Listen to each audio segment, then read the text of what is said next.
నమస్తే, welcome to Telugu రాజ్యం. ఈరోజు మనతో పాటు ఉన్నారు సీనియర్ జర్నలిస్ట్ భరద్వాజ్ గారు. వారితో మాట్లాడేద్దాం. సార్ నమస్తే. నమస్తే అండి.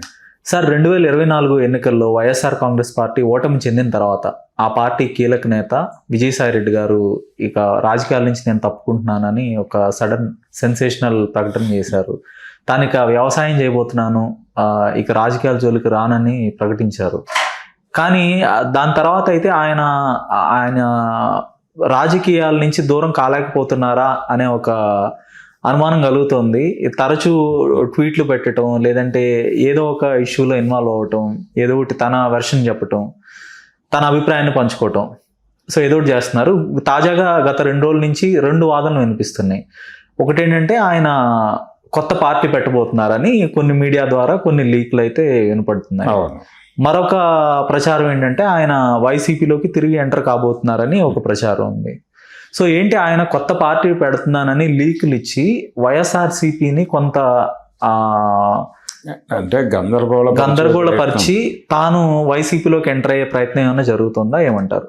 ఆయన తెలంగాణలో పార్టీ పెట్టదలుచుకుంటే ఒక పద్ధతి, లేదు ఆంధ్రప్రదేశ్లో పెడతాను అనుకుంటే గనక ఇంకొక పద్ధతి.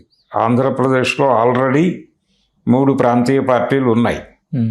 ఈ 3 ప్రాంతీయ పార్టీలకి భిన్నంగా పెట్టాలి అంటే యాంటీ ఎన్డీఏ స్టాండ్తో పెట్టాలి. యాంటీ ఎన్డీఏ స్టాండ్ అని ఎందుకు అంటున్నానంటే ఉన్న 3 ఆ కాంపౌండ్లోనే ఉన్నాయి. 2 లోపల ఉన్నాయి, 1 బయట ఉంది. అయితే ఈయనకి ఎన్డీఏకి వ్యతిరేకంగా నిర్ణయం తీసుకునే కండిషన్ ఉందని నేనైతే అనుకోవడం లేదు. ఎందుకంటే ఆయనకున్నటువంటి బేసిక్ ఆస్తి, ఆయనకున్న ప్రాపర్టీ ఏమిటంటే, మనం దీన్ని ఆయన ఢిల్లీలో ఉన్నటువంటి పరిచయాలే ఆయనకున్నటువంటి ఆస్తి. పర్టికులర్గా ఆయనకి భారతీయ జనతా పార్టీ కేంద్ర నాయకత్వంతో ఉన్నటువంటి సాన్నిహిత్యం. ఆయన మీకు గుర్తుండేదైతే రాష్ట్రపతిగా కోవింద్ గారి ప్రకటన రావటానికి ముందే, అంటే ఎవరిని ఎంపిక చేస్తారో కూడా తెలియని రోజుల్లోనే విజయసాయి రెడ్డి గారు వెళ్ళి ఆయనకి బొకే ఇచ్చి వచ్చాడు. అంటే ఆ మేరకు ఆయనకి లింక్స్ ఉండటం వల్ల సమాచారం ముందుగా తెలుసుకున్నాడు. ఆ ఫోటోలు వాంటెడ్గానే మీడియాలో లీక్ చేయించాడు ఆయన. అంటే లీక్ చేయించటము, ఈ గేమ్ నడపటము అనే ఇది కూడా ఆయనకు ఉంది. అంటే ఎందుకు అవి ఆ ఫోటోలు ఆ రోజుల్లో లీక్ చేశాడు ఆయన అంటే, నాకు ఈ స్థాయి రిలేషన్స్ ఉన్నాయి అని ప్రపంచం అనుకోవాలనేది ఆయన ఉద్దేశం. అందుకనే ఆ డ్రామా నడిపాడు. అప్పుడు ఆ తర్వాత ఒకసారి కేంద్ర కేబినెట్ సమావేశం జరగబోతోంది. ఆల్రెడీ అందరూ లోపలికి వచ్చేసారు, హాల్లోకి వచ్చేసిన తర్వాత సడన్గా ఒక మనిషి లోపలికి వచ్చి అక్కడ ఒక మంత్రి గారితో 2 నిమిషాలు మాట్లాడి బయటికి వెళ్ళిపోయాడు. ఆ ఫోటోలు బయటకు వచ్చినాయి. ఇంతకీ ఎవరా మనిషి అంటే విజయసాయి రెడ్డి గారే. అంటే అంత యాక్సెస్ ఉంది ఆయనకి. అంటే క్యాబినెట్ మీటింగ్ జరుగుతూ ఉండగా కాదు, దానికంటే ముందు వెళ్ళి ఒక 2 నిమిషాలు మాట్లాడి రాగలిగిన సత్సంబంధాలు ఉన్నాయి ఆయనకి బీజేపీతో అనేది కూడా వాంటెడ్గానే ఎస్టాబ్లిష్ చేశారు అప్పుడు. అలా ఆయన బీజేపీ ఎంపీలతో కలిసి కూర్చుని మాట్లాడుతున్నటువంటి ఫోటోలు ఇవన్నీ చాలా మీడియాలో నడిచినాయి ఆ రోజుల్లో.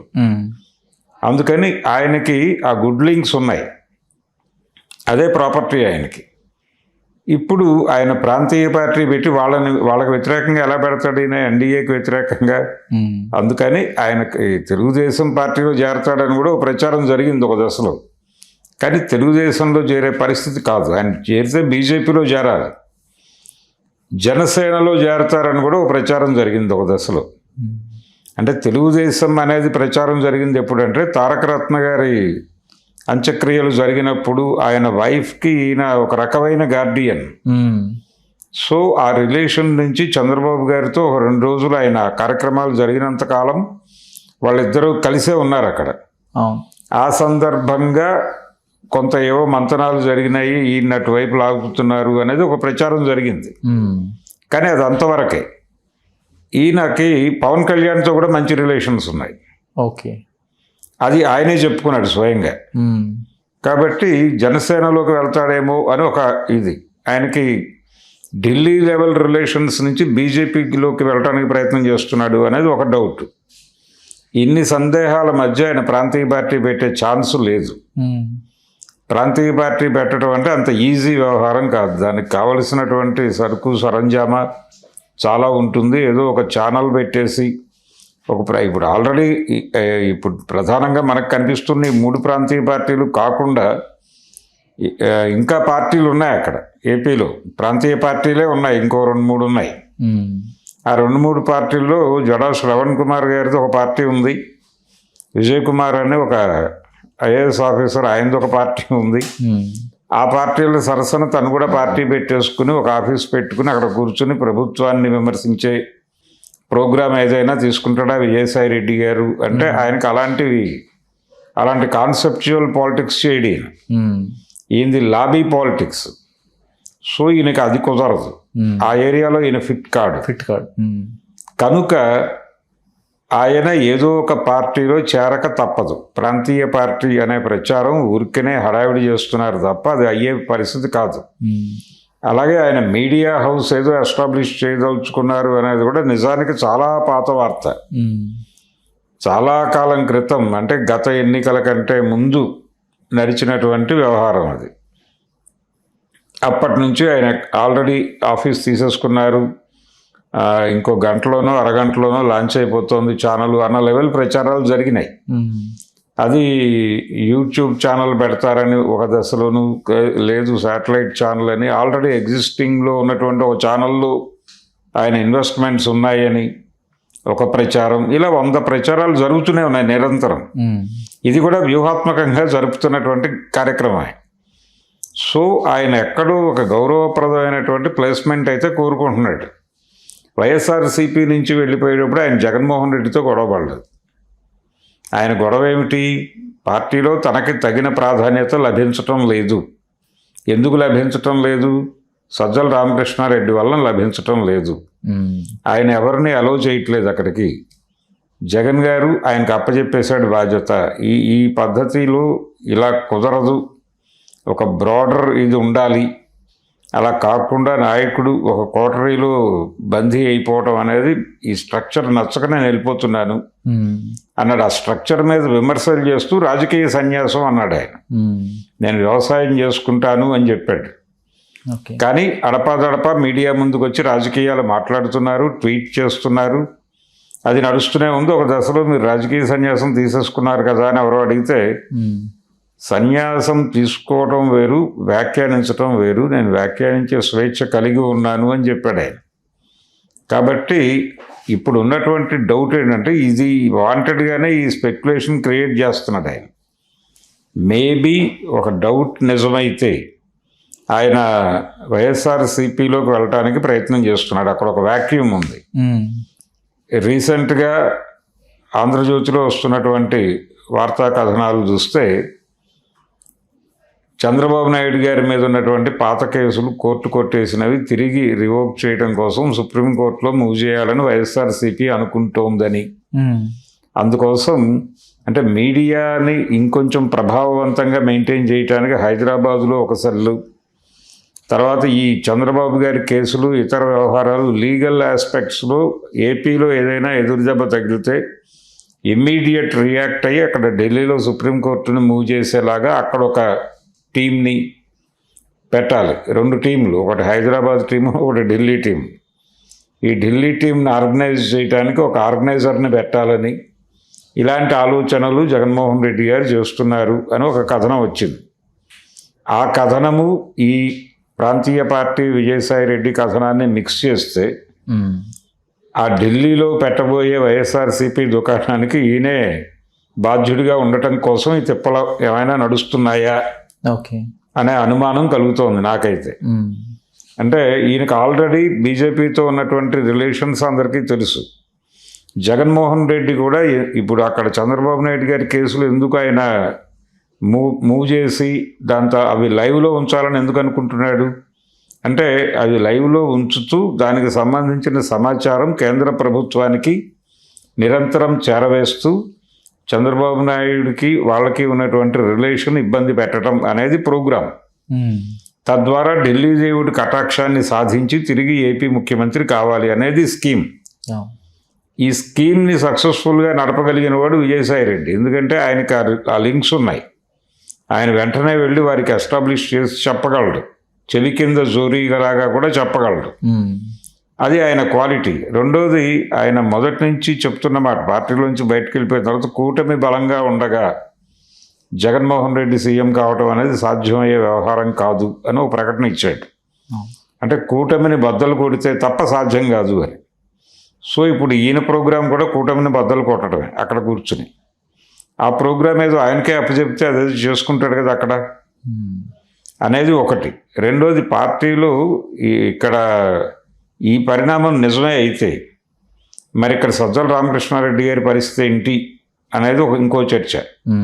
అయితే సజ్జలని పూర్తిగా పక్కకి పెట్టే అవకాశం లేదు. ఈ బోరుగడ్డ అనిలు మరొకరు ఆల్రెడీ ఒక 7-8 మంది ఈ మధ్య కాలంలోనే వైఎస్ఆర్సీపీ ప్రస్తుతాలు మాజీలు ఆయన మీద రకరకాల అభిప్రాయ ప్రకటనలు చేస్తున్నారు. అయినప్పటికీ ఆయన ఉంచుతాడు జగన్మోహన్ రెడ్డి.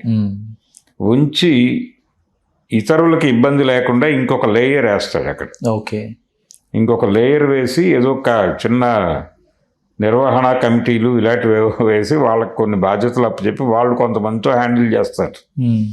నిన్న బోరగడ్డ అనిల్ అంతసేపు అక్కడ కూర్చున్నా కానీ ఆయన లోపలే ఉన్నాడు, కానీ పిలుపు రాలా. పిలుపు రాలేదంటే ఆయన బోరగడ్డ అనిల్ని బయటకు తోసేసి సజ్జలతో క్యారీ ఫార్వర్డ్ అవుదామని అనుకుంటున్నాడు అని ప్రచారం చేస్తున్నారు తెలుగుదేశం వారు. నేను అలా అనుకోవడం లేదు. జగన్మోహన్ రెడ్డి అలా అనుకుని తను లోపలికి అలౌ చేయలేదు అని అనుకోవడానికి ఆస్కారం లేదు. ఓకే, ఆయన గొడవేదో ఆయన పడిపోయి ఇంటికి వెళ్ళిపోయిన తర్వాత ఒక మనిషి వెళ్ళి ఆయనతో మాట్లాడతాడు, బాబు ఏమిటి నీ గొడవ అని. ఈ గొడవని నేను పట్టించుకుంటే నీ పరిస్థితి ఏమై ఉండేది, నేను లోపలికి పిలిచి మాట్లాడితే నీ ఇంటిగ్రిటీ ఏమై ఉండేదో నీకు అర్థమవుతోందా అని సజ్జలతో మాట్లాడేసి ఉంటాడు ఈ పాటికి. ఓకే, అలా ఆయన్ని లోపలికి పిలవకపోవడం ద్వారా ఒకే దెబ్బకి 2 పిట్టల్ని కొట్టేసి ఉంటాడు ఆయన. ఈ స్ట్రాటజీలో వెళ్తారు తప్ప ఆయన ఏదో హడావిడి చేస్తున్నాడని గబగబా లోపలికి తీసుకెళ్ళటం అనే ప్రోగ్రాం ఉండదు.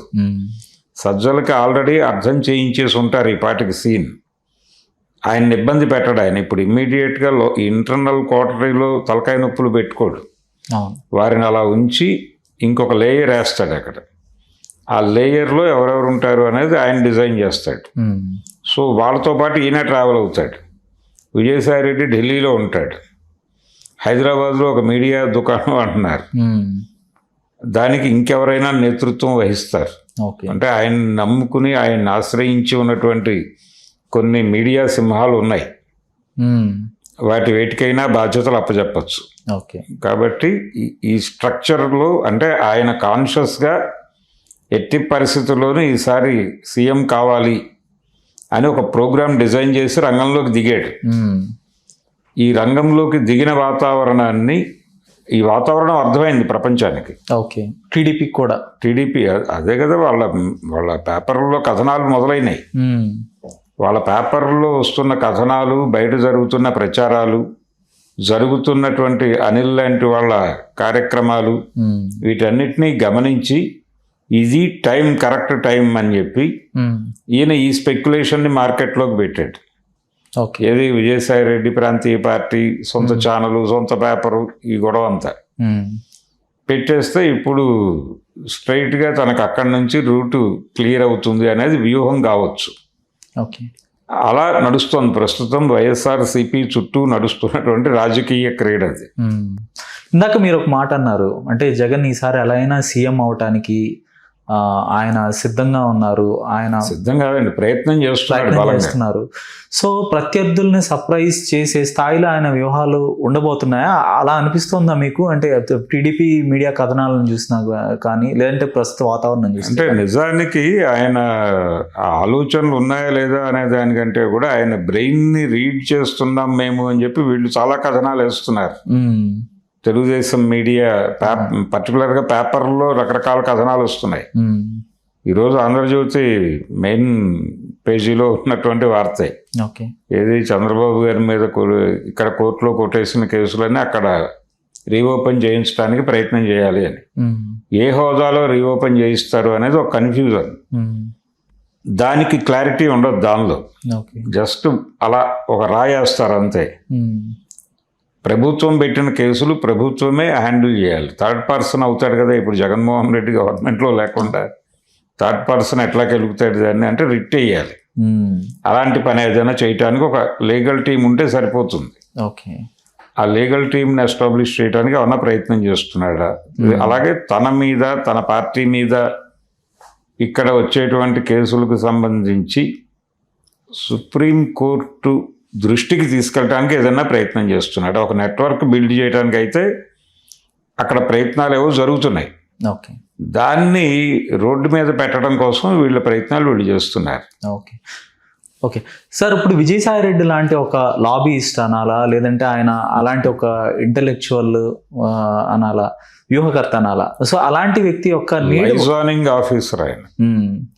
సో అలాంటి ఒక వ్యక్తి అవసరం ఇప్పుడు వైసీపీకి ఎంత ఉందంటారు? లేదు ఆయన్ని అవసరం నిజంగా ఉందని జగన్ భావించి ఆయన్ని పార్టీలోకి తీసుకుంటే ఏదన్నా మరింత సిచ్యువేషన్ మరింత కాంప్లికేట్ చేసిన పరిస్థితి వస్తుందా? ఏమంటారు? అంటే విజయసాయి రెడ్డి గారి తాలూకా మనుషులు ఉన్నారు ఇంకా స్టిల్ వైఎస్ఆర్సీపీ లోపల. పేర్లు చెప్పక్కర్లేదు కానీ తెలుసు. ఆ ఉన్న వాళ్ళని నిలబెట్టుకోవడం కోసం కూడా ఆయనతో పని ఉంటుంది దీనికి. సో ఆయన్ని తెచ్చి ఆయనకు అలవాటైన ఢిల్లీలో పడేస్తే ఢిల్లీ నీది అని చెప్పేస్తే అది చూసుకుంటాడు కదా ఆయన. ఇంకొకళ్ళకి నేను ఢిల్లీ వరకే పరిమితం చేశాను, మీ పనులు మీరు చేసుకోండి అని ఇక్కడ అలా చెప్తాడు. అది కూడా ఇంకొక లేయర్కి చెప్పాల్సిన అవసరం లేదు. ఇప్పుడు ఒక సపరేట్ లేయర్లో ఒక 3 లీడర్స్ని తీసుకొస్తాడు ఆయన. ఏది పార్టీ సమన్వయం అనే పేరుతో వీటిని మానిటర్ చేసుకునే పని మీద రామకృష్ణారెడ్డి గారిని కూర్చోబెడతాడు అక్కడ. ఆయనకి పవర్స్ ఏమి ఉండవు, నెమ్మదిగా కుదించి అలా కూర్చోబెడతాడు. ఆయన్ని డిస్టర్బ్ చేయడు, ఆయన్ని ఎంగేజ్ చేస్తూ తన యాక్టివిటీస్ జరపడానికి ఒక మనుషుల్ని పెట్టుకుని ఢిల్లీలో హైదరాబాదులో 2 దుకాణాలు పెట్టి ఆయన ఏదో చెయ్యాలనేది అయితే అనుకుంటున్నాడు సీరియస్గా. ఒక ప్రయత్నం అది. అయితే ఇక్కడ గొడవ ఏంటంటే జగన్మోహన్ రెడ్డి ఇవన్నీ స్కీమ్స్ చేస్తున్నాడు, బాగానే ఉంది. ఇదంతా కూడా ఢిల్లీ దేవుడిని ప్రసన్నం చేసుకుంటే పని అవుతుంది అనేది ఆయన మోటోలాగా అర్థమవుతోంది. అది ఎస్టాబ్లిష్ చేయటమే తెలుగుదేశం మీడియా లక్ష్యం కూడా. ఆయన ఢిల్లీలో చక్రం తిప్పాలనుకుంటున్నాడు అని తెలుగుదేశం పార్టీని అలర్ట్ చేయటం అనేది ఆ వార్తల ఉద్దేశం. అయితే ఇక్కడ మనం గమనించాల్సింది ఏంటంటే జగన్మోహన్ రెడ్డి గారు ఈ ఢిల్లీలో చక్రం తిప్పి ఢిల్లీ దేవుడి దయ కోసం పాపులాడటం కన్నా కూడా, ఎందుకంటే మొన్న భోగాపురంలో చూసాం చంద్రబాబు నాయుడు గారు ఏ స్థాయిలో భజన చేయగలరు. చంద్రబాబు భజన, పవన్ కళ్యాణ్ భజన, వాళ్ళిద్దరికీ మోడీ గారి భజన, అందరూ భజనలే. వారు తక్కువ భజన ఏం చేయలే. చంద్రబాబు నాయుడు అనేవాడు మానవ మాతృడు, డెఫినెట్గా అయ్యే అవకాశం లేదు అన్న లెవెల్లో మాట్లాడాడు ఆయన. సో ఈ భజన కార్యక్రమాలు జరుగుతుండగా ఢిల్లీ దేవుడి కోసం ఈయన ఇంకో భజన మండలిని ఢిల్లీలో పెట్టాల్సిన అవసరం ఉందని నేను అనుకోవడం లేదు. దానికంటే కూడా ప్రజల్ని నమ్ముకోవడం బెటర్. ప్రజల్ని నమ్ముకుని వాళ్ళ సమస్యల మీద గ్రౌండ్లోకి వెళ్ళి నిలబడితే ఆటోమేటిక్గా పవర్ వస్తుంది. ఢిల్లీ దేవుడిని అనవసరంగా పెద్దోడిని చేస్తున్నారు. ఒకవైపు వాళ్ళ ఇది కదులుతోంది, పునాదులు కదులుతున్నాయి. ఇదే సార్ నా ప్రశ్న. ఇప్పుడు బాంకీపూర్ ఉప ఎన్నికలో ఓడిపోయింది బీజేపీ, 30 ఏళ్ల కంచుకోటను కోల్పోయింది.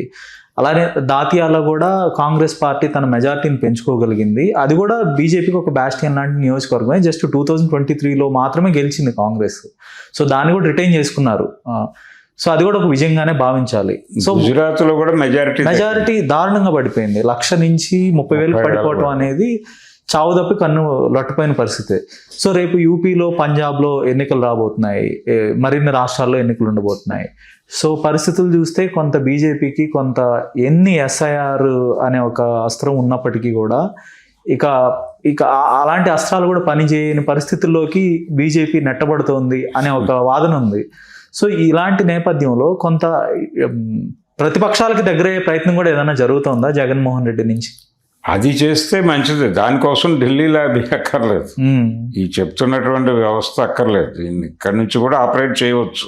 ఓకే, అక్కడ ఎలాగూ లీగల్ రిప్రజెంటేటివ్స్ ఉన్నారు వీళ్ళకి. వాళ్ళతో ఓ మాట చెప్పేసి ఒక మనిషిని పంపిస్తే పని అయిపోయే వ్యవహారమే. దానికోసం అక్కడేదో వ్యవస్థ పెట్టి విజయసాయి రెడ్డిని అక్కడ కాపలా పెట్టి ఇంత అక్కర్లేదు. విజయసాయి రెడ్డిని చేర్చుకోవడం అంటే లాబీ చేయటం కోసం. ఎవరితో లాబీ చేయాలి, ఎవరితో లైజానింగ్ చేయాలి? సెంట్రల్ గవర్నమెంట్తో, పర్టికులర్గా బీజేపీ కేంద్ర నాయకత్వంతో. అసలు ఆ లాబీ ప్రోగ్రాము, ఆ లైజానింగ్ ప్రోగ్రామే షట్ డౌన్ అయిపోతే ఇంకా విజయసాయి రెడ్డి గారు అక్కడ కూర్చుని ఏం చేస్తాడు? ఓకే. అందుకని ఆయన ఢిల్లీ దేవుణ్ణి నమ్ముకుంటే విజయసాయి రెడ్డి పూజారి, లేదంటే గనక నో విజయసాయి రెడ్డి, ఈయన ప్రజలను నమ్ముకుంటాడు. ఇది స్కీమ్. ఓకే, ధన్యవాదాలు sir. Thank you. Hello, Telugu రాజ్యం ఛానల్ చూస్తున్నారా? సామాజిక రాజకీయ జీవన చిత్రణే తెలుగు రాజ్యం. అతిశయోక్తులు అసత్యాలు ఉండవు. రాజకీయ కోణం కాదు, ప్రజా కోణమే కొలబద్ద. తెలుగు రాజ్యం వీక్షణ మీ ఉత్తమ అభిరుచికి నిదర్శనం.